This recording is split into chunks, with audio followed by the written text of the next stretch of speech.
তরফ থেকে কোশ্চেন নোমান ভাই বলেন।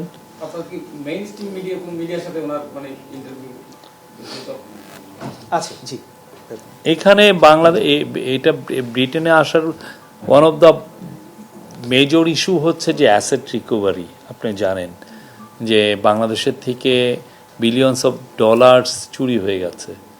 হ্যাঁ, গত রেজিমের সময় যে হোয়াইট পেপার যেটা তৈরি করা হয়েছিল প্রফেসর ইউনূস এসে যে কমিটি করলেন ডক্টর দেবপ্রিয় ভট্টাচার্যের নেতৃত্বে, তাদের ফাইন্ডিং হচ্ছে 234 বিলিয়ন ডলার বাংলাদেশের থেকে লন্ডার হয়ে গেছে বিভিন্ন দেশে।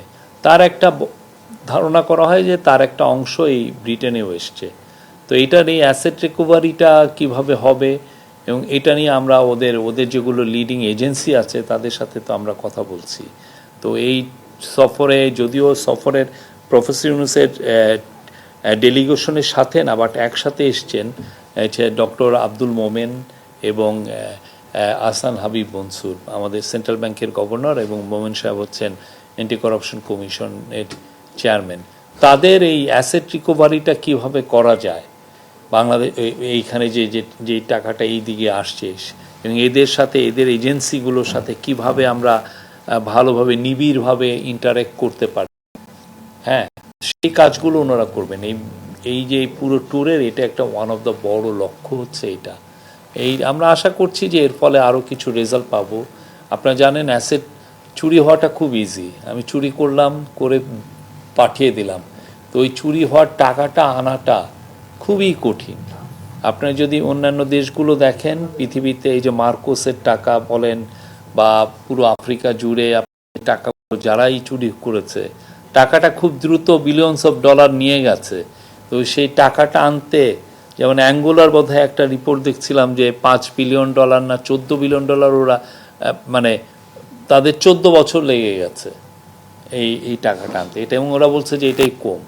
তা আমরা তো আশা করছি যে আমাদের সাথে যেই নিবিড় যোগাযোগ হচ্ছে এই এজেন্সিগুলোর, এর মাধ্যমে আমাদের কিছু ফলাফল হবে। অলরেডি আপনার ব্রিটিশ প্রেসে তো অনেক নিউজ দেখেছেন, কিছু কিছু প্রপার্টি ফ্রোজেনও হয়ে গেছে অ্যাটাচ। তো সে আলোকে আমরা কাজ করছি। তো এই বিষয়গুলো লিগালি এত বেশি সেন্সিটিভ জিনিস যে আপনি লিগালি এইটা নিয়ে অনেক কথা বলাও যায় না একদম ফাইনাল। আপনি তো জানেন ওদের ব্রিটিশ লিগাল সিস্টেমটা তো আপনি জানেন।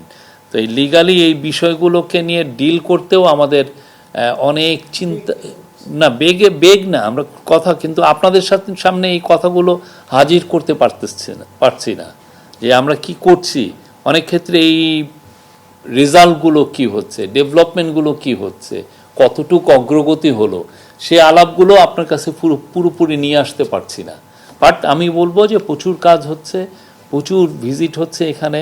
আমাদের সাথে ব্রিটিশ এনসিএ, বিশেষ করে ন্যাশনাল ক্রাইমস এজেন্সি, তাদের সাথে আমাদের নিবিড় যোগাযোগ আছে এবং এটা নিয়ে অনেক কাজ হচ্ছে।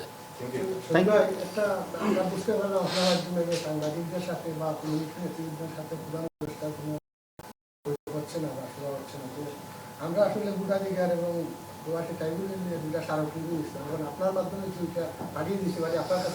আপনি আকবরকে দেন। হ্যাঁ, রোহিঙ্গা ইস্যু নিয়ে বড় একটা আলাপের বিষয় হচ্ছে যে আপনি জানেন রোহিঙ্গাদের 1.2 মিলিয়ন রোহিঙ্গা পিপল বাংলাদেশের কক্সবাজারে আছেন।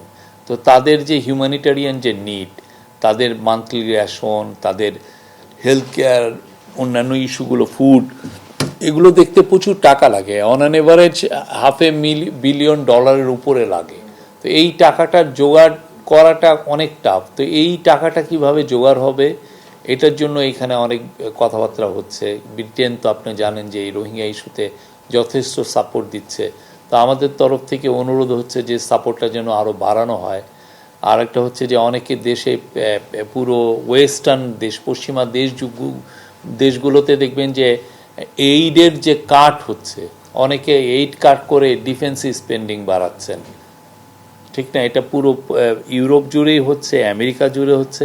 তো আমাদের তরফ থেকে মেসেজটা হচ্ছে যে এর ফলে কারা আসলে ক্ষতিগ্রস্ত হচ্ছেন, খুবই ভালনারেবল পিপল। তো আমাদের প্রফেসর ইউনূস এই মেসেজটা দিচ্ছেন যে যাতে এই এইড কার্ডগুলো না হয় এবং আরও এইডের ফ্লো যাতে বাড়ে, যাতে রোহিঙ্গা জনসাধারণ যাতে মানে তাদের পড়ালেখা করতে পারে, তাদের হেলথ কেয়ারের নিডটা ফুলফিল হয়। এই ফেরানোর ব্যাপারের আলোচনা তো এটার জন্য নিউ ইয়র্কে সেপ্টেম্বরে একটা বড় ইউএন একটা বড় কনফারেন্স ডেকেছেন। এই কনফারেন্সটাও হচ্ছে প্রফেসর ইউনুসের অনুরোধে। তো এই কনফারেন্সে অনেকগুলো দেশ থাকবেন, 170টার মতো দেশ, এর মধ্যে ব্রিটেনও থাকবে, অন্যান্য অনেক বড় বড় দেশ থাকবে।